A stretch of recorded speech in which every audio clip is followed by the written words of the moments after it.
contingent on these reforms.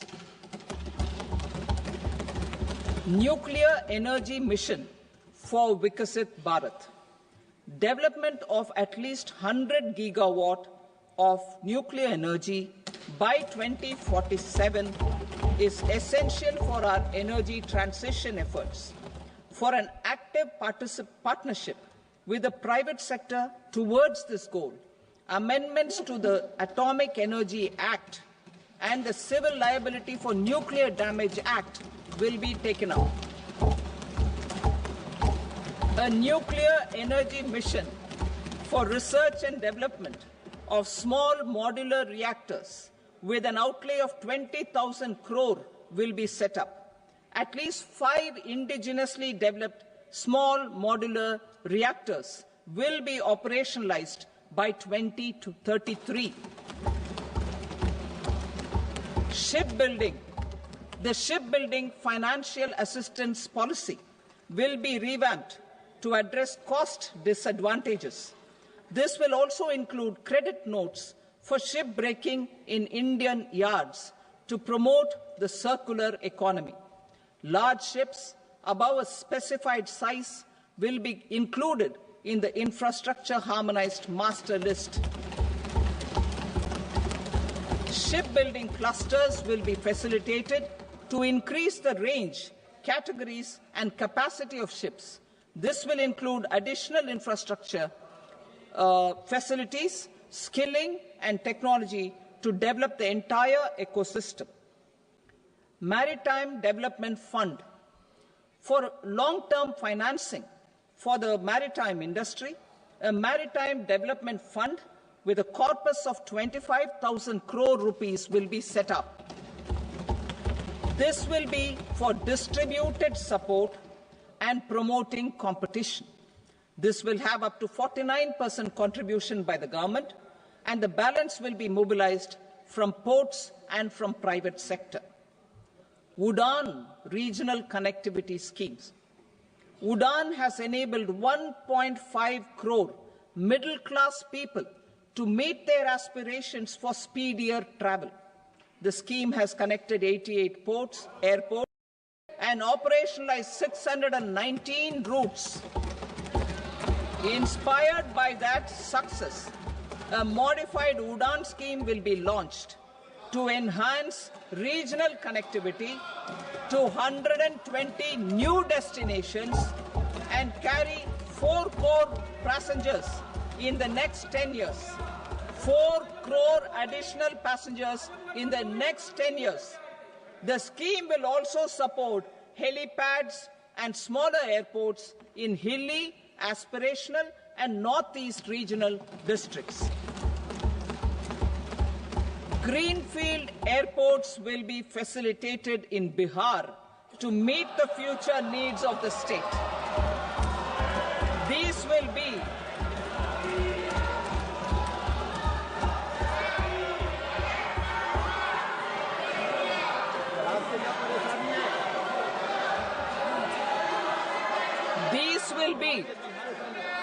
These will be in addition to the expansion of the capacity of Patna Airport and a brownfield airport in Beta. Western Kosi Canal project in Mithilanchal. Financial support will be provided for the Western Kosi Canal ERM project, benefiting a large number of farmers cultivating over 50,000 hectares of land in the Mithilanchal region of Bihar. Mining sector reforms. Mining sector reforms, including those for minor minerals, will be encouraged through sharing of best practices and institutions of a state mining index. A policy for recovery of critical minerals from tailings will be brought out. Under the special window for affordable and mid-income housing, SWAMI, 50,000 dwelling units in stressed housing projects have been completed and keys handed over to home buyers. Another 40,000 units will be completed in 2025, further helping middle-class families who were paying EMIs on loans taken for apartments while also paying rent for their current dwellings.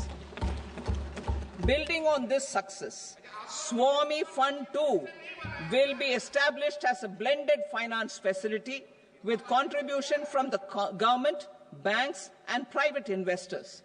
This fund of 15,000 crore rupees will aim for expeditious completion of another 1 lakh units.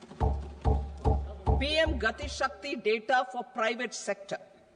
For furthering PPPs and assisting the private sector in project planning, access to relevant data and maps from the PM Gati Shakti portal will be provided.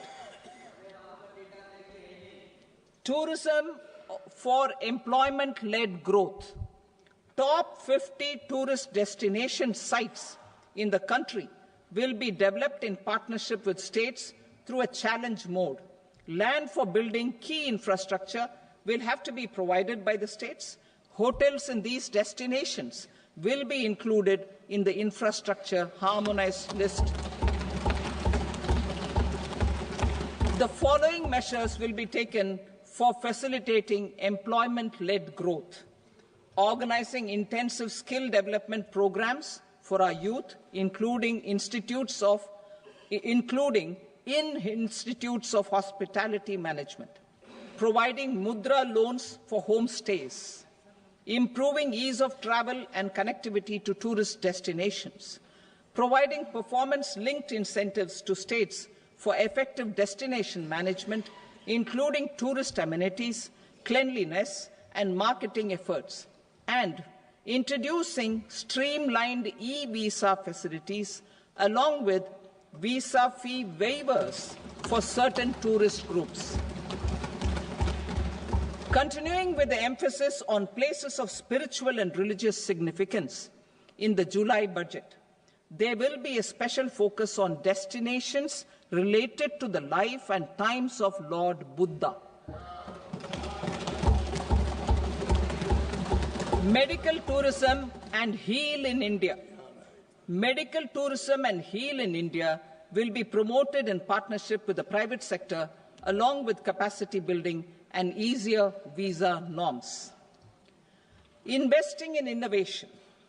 To implement private sector-driven research, development and innovation initiatives announced in the July budget, I am now allocating 20,000 crore rupees for this purpose.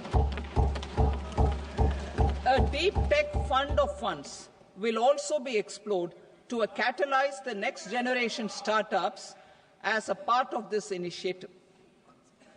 In the next 5 years, under the PM Research Fellowship Scheme, we will provide 10,000 fellowships for technological research in IITs and IISc with enhanced financial support. The second gene bank with 10 lakh germplasm lines will be set up for future food and nutritional security. This will provide conservation support to both public and private sectors for genetic resources. We will start a national geospatial mission to develop foundational geospatial infrastructure and data. Using PM Gati Shakti, this mission will facilitate modernization of land records, urban planning, and design of infrastructure projects. A Gyan Bharatam mission for survey, documentation, and conservation of our manuscript heritage with academic institutions, museums, libraries, and private collectors will be undertaken to cover more than 1 crore manuscripts. We will set up a national digital repository of Indian knowledge systems for knowledge sharing. Now I move to exports as the fourth engine.